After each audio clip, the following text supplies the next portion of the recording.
Good day mga kataktika. Under affordability, ang isang taktika dyan, i-avail mo yung longer term sa financing katulad ng Pag-ibig. For example, avail mo ang maximum of 30 years to pay sa Pag-ibig. Ngayon, any given time, pwede kang mag-advance payment. Times 3 ng iyong monthly amortization ang iyong ibabayad.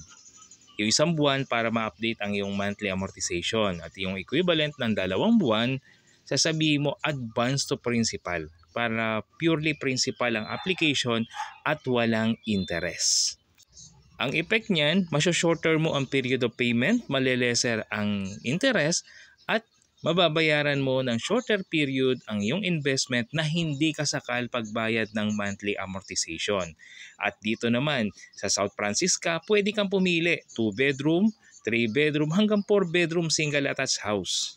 Plus, pwede mo i-avail yung vacant lot. At kung may mga katanungan, message nyo lang ang friendly team ko, The House Provider PH dito sa Isabela. At maaasahan nyo, i-assist namin kayo with all your concerns hanggang transfer of your title.